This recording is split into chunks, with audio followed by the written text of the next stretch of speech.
At this crematorium in Delhi, the bodies lie in the heat for up to 20 hours. And there are more waiting behind these in parked cars driven by grieving relatives.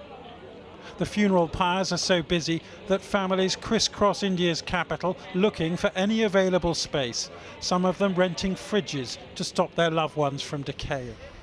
At another crematorium in the city, there are at least ambulances available to ferry the dead, though they are piled high inside. And then another queue for hours before they can be burned.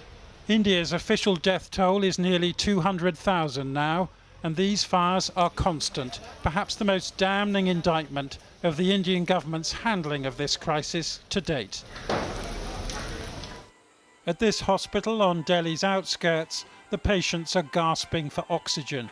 100 more are waiting outside, despite being told there's not enough gas or beds. Their best hope is that if somebody here dies, then that will free up a place. हमारे पास जो supply है medicine का, जो भी oxygen का supply है, bed occupancy है, वो डे बाय डे कम होती जा रही है। तो कि इंडिया में सिचुएशन इस टाइम पे बहुत बुरी है। क्या पता इन फ्यूचर और भी ज़्यादा बैड होती जाए ये situation.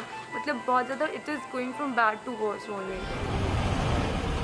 This is Delhi, not some rural backwater, and the relatives of those queuing for treatment are trying to stop them from dying in the street. My father is in a very critical condition. I'm getting no help. Numbers are given there, but nobody is responding. Numbers are not reachable. Please help me, please. My father is dying. I can't afford another loss. Yesterday I lost my younger brother. In the city of Firozabad, southeast of Delhi, this man's family say they took him to hospital, but the doctors told them they had run out of oxygen and he should be removed. So now he lies amid the rubbish here. In Bareilly, another city in Uttar Pradesh, these hospital staff are conveying the same message to furious relatives, that with no gas there is no chance of life, and not surprisingly, they can't bear hearing it. The first delivery of breathing equipment arrived from the UK today, a humiliation for Prime Minister Modi, whose favourite slogan is a self-reliant India. And what use being the world's biggest vaccine producer when the vaccine rollout has come so disastrously late? Astonishingly, the Hindu festival of Kumbh Mela was allowed to continue along the river Ganges today, a super-spreading event in a country where the official tally of 320,000 new COVID cases takes no account of the lack of testing. और सभी लोग अपना खुद अपनी care करें, mask लगा के रहें, सफाई का ध्यान रखें। माँ गंगा मैया सब पे अपनी कृपा बनाए रखेगी। If you wondered what the worst case scenario from this global pandemic might look like, then Ghaziabad, east of Delhi, comes close. And who knows how many thousands of Indians are living and dying like this. And who knows how many funerals. Beyond this Delhi crematorium, makeshift cremations in parks and car parks in a country incandescent with grief. Jonathan Rugman reporting. Well, we'll have a special programme on India's COVID disaster tomorrow. One focus in particular is the underreporting of the true scale of the crisis. Our health and social care correspondent Victoria McDonald joins us now from the newsroom. Victoria. I think there is widespread agreement that the death toll and the case numbers are likely to be seriously underreported. John, well, I've been speaking today to some mathematical modellers at the University of Michigan who have devised a programme to try and measure the true toll. Their modelling shows deaths could be 2 to 5 times higher than those being officially reported, and the case numbers, well, they estimate 10 times higher. Although there are those who think even that is an underestimate. Now, some of the reasons for this discrepancy will be obvious. Inadequate testing, whether some states are not including people who had underlying health conditions, even if COVID is what killed them, and people who die without being counted at all. And this matters. not just because of the inhumanity and distress, but on a practical level. It tells where to allocate resources if you have the right numbers, when to lock down. It's about showing the scale and the urgency, and of course it's about asking for help or having help offered from the global community. Now, you saw in Jonathan's report that this is starting to happen. The UK has sent 200 ventilators.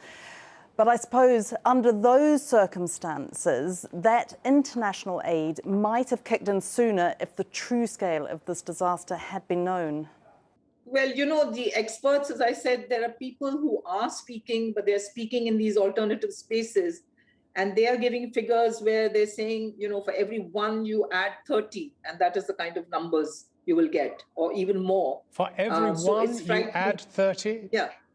One person infected, just add 30.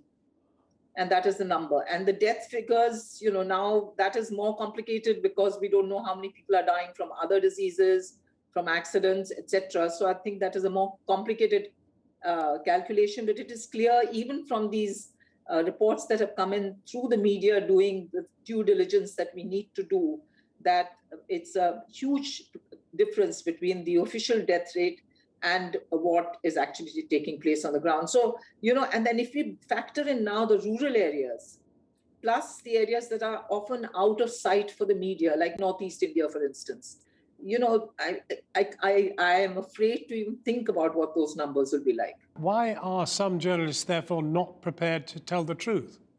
Television news, I hate to say it, but the majority of mainstream media, television, has become like a PR machine for Modi and his party and his government. The legacy media, the newspapers, the regional language newspapers, and these independent digital websites that have come up also in the last 5 to 6 years, those are the spaces actually where you're getting the real information and not in mainstream media. So the smaller independent spaces are able to stand up, even though they faced court cases, they faced all kinds of problems, but they have stuck to it. And what is heartening is, despite the fact that, of course, the mainstream media has the largest outreach, these small spaces are making enough of an impact for the government to feel it has to crack down on them in these kind of different ways. But the fact that they're doing it just goes to show that in this age of social media, these spaces have become really important for recording what is actually going on, which is what our job is as journalists. To what extent is Modi's popularity affected by any of this? So this is a very big question, which I think none of us can answer very clearly, because in the course of the last 6 years, there have been many decisions he has made which have really affected, especially poor people, you know, starting with demonetization. And last year, the lockdown, which he announced very dramatically at 4 hours notice, led to this huge exodus, the largest movement of people that we have seen since partition. And all of them were poor people going back to the villages because their daily wages. And now this mishandling of this, you know, the second wave. But as I say, you know, for the last 7 years, there's been such a concerted effort to build up this image of Modi as larger than the party. But what is very surprising to us, where still people are wearing masks here and told not to gather in large numbers, but in India it seems, where after all the position is far worse than it is here, it seems people are still gathering for religious purposes, gathering for social purposes in large numbers, and no masks.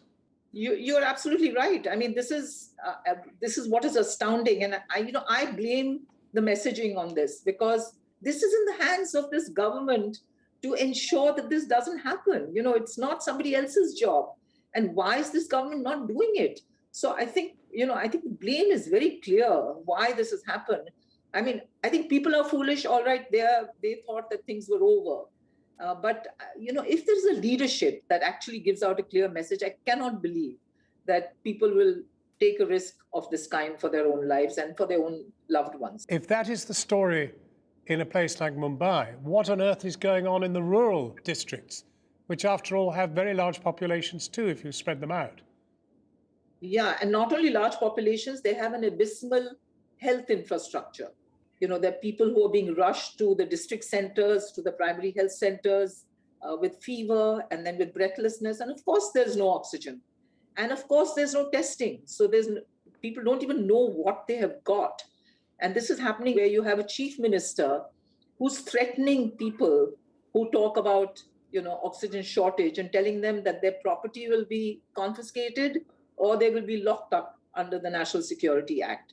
So, it's bizarre, but this is what's happening in one place that I've read about. There will be many more stories to come, I'm sure, in the days to come.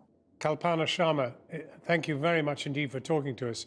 It's very difficult to take in what you've told us because it is such a bleak picture. It surely is. And, I don't know, there are no easy answers. And, like you, I'm a journalist. I'm not in the business of trying to hide what the reality is. And for all of us who are in the trade, it's been really difficult. Our colleagues are dying. The photographer with whom I worked for many years, he died on Sundays. I mean, it's hitting people in a way that we were not hit by the last wave. Kalpana Sharma, thank you very, very much for talking to us. Thank you.